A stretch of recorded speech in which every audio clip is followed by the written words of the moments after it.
የሃይማኖት ካርታና ፕላን ማለት መጽሐፍ ቅዱስ ነው። ዘመን መጣ ካርታና ፕላን የሌለው ሃይማኖት ጠቅላላ በዱልዶዘር እያለ የሚፈርስበት ዘመን መጣ። ማስረጃ የሚጠየቅበት ዘመን መጣ። ጥቀስ፣ ኤፌሶን ላይ አለ። ጥቀስ፣ ገላትያ ላይ አለ። ጥቀስ፣ ዘፍጥረት ላይ አለ። ጥቀስ፣ አዲስ ኪዳን ላይ አለ። ጥቀስ፣ ዘዳግም ላይ አለ። ጥቀስ። በጣም ደስ ይላል። ክብር ለእግዚአብሔር ይሁን። ወንጌላዊ ሰለሞን ከበደ ናቸው። የቢሾፕ ደጉ ከበደ ወንድም ናቸው። እኚህ ሰው ካርታና ፕላን የሌለው ሃይማኖት ይፈርሳል ብለዋል። ልክ ነው። እኛም ይፈርሳል ብለን ነው እየሰበክን እየታገልን ያለ ነው። ጥቀስ ብለዋል። አንደኛ ከኤፌሶን ጥቀስ አሉ። ሁለተኛ ከገላትያን ጥቀስ አሉ። ሶስተኛ ከዘፍጥረት ጥቀስ አሉ። አራተኛ ከአዲስ ኪዳን ጥቀስ አሉ።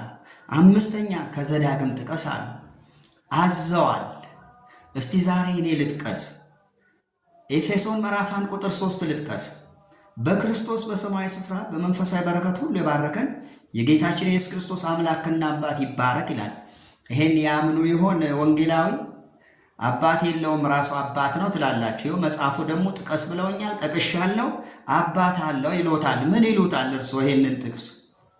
ሁለተኛ ገላትያን ላይ ጥቀስ ብለዋል። ገላትያን ምዕራፍ 3 ቁጥር 16 ላይ ልጥቀስ። ለአብርሃምና ለዘሩ የተስፋው ቃል ተነገረ። ስለ ብዙዎች እንደሚነገር ለዘሮቹ አይልም፣ ስለ አንድ እንደሚነገር ግን ለዘርህ ይላል፣ እርሱም ክርስቶስ ይላል። ጥቀስ ብለውኛል። ይኸው መጽሐፉ ምን ይላል? ለአብርሃምና ለዘሩ የተነገረው ምንድን ነው? የአብርሃም ዘር የሆነው ክርስቶስ ነው ይላል። እርሶ የሚያምኑት እምነት ግን የተስፋ ዘር እንጂ የአብርሃም ዘር ብሎ ነው የሚያምኑት። ጥቀስ ብለውኛል። እኔ ጠቅሻለሁ። ቃሉ ግን ዳኛ ነው፣ ይፈርዳል።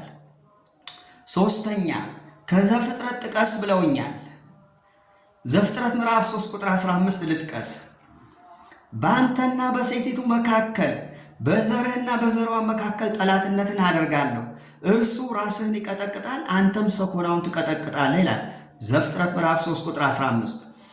አዳም ከወደቀ በኋላ ለአዳም ዘር እግዚአብሔር የገባው ተስፋ ይሄ ነው። ይሄ ተስፋ ደግሞ በአዲስ ኪዳን ተፈጸመ። ይሄ የሰይጣን ራስ ይቀጠቅጣል የተባለው ከሴት የተወለደው መጥቶ የሰይጣንን አናት ቀጠቀጠልን። ክብር ለእግዚአብሔር ይሁን። ይሄን ያምናሉ ወይ እርሶ? ጥቀስ ብለውኛል። እኔ አይደለሁም እየጠቀስኩ ያለሁት፣ እርሶ ባዘዙት መሰረት ነው። እንዲህ ካላመንን ሊፈርስ ነው ሃይማኖት አሉ። አዎን ይፈርሳል። ልክ ነው። እኔም እስማማለሁ ከእርሶ ሐሳብ ጋር ምንም ተቃውሞ የለኝም። ግን እርሶ ያሉበት ቤተ እምነት ይሄንን ያምናል ወይ? እነዚህ አሁን የጠቀስኳቸው ጥቅሶች ያምናል ወይ ቢሉኝ፣ አያምንም። እኔም መዋሸት ማለት በጣም ጅልነት ነው። እሺ ከአዲስ ኪዳን ጥቀስ ብለዋል። ዮሐንስ ወንጌል ምዕራፍ 17 ቁጥር 3 ጀምሮ ላንብብ። እውነተኛ አምላክ ብቻ የሆነ አንተን የላከውንም ኢየሱስ ክርስቶስን ያውቁ ዘንድ ይህች የዘላለም ሕይወት ናት ይላል።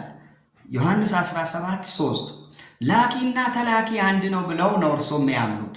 መጽሐፍ ቅዱሱ ግን ላኪና ተላኪ አንድ አይደለም። ላኪ አብ ነው፣ የተላከው ደግሞ ልጁ ኢየሱስ ክርስቶስ ነው። ይሄንን ማወቅ የዘላለም ሕይወት ያሰጣል ይላል። ጥቀስ ብለውኝ እኮ ነው እየጠቀስኩ ያለሁት። ይሄንን ካላመኑ እርሶም ይሁኑ እርሶ ያሉበት ድርጅት መፍረሱ አይቀሬ ነው። እሺ ከዘዳግም ጥቀስ ብለዋል።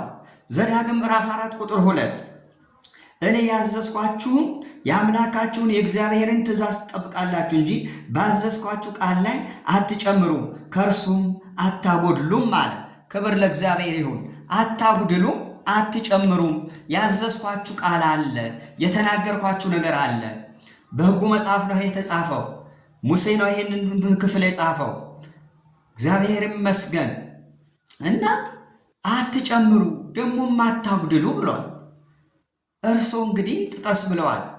ይሄንን ካላመኑ እርሶ ያሉበት ድርጅት ከመፍረስ ያመልጣል ብለው ያምናሉ? ወንጌላዊ ሰለሞን እነዚህ አሁን እኮ ጥቀስ ብለው ነው የጠቀስኩት።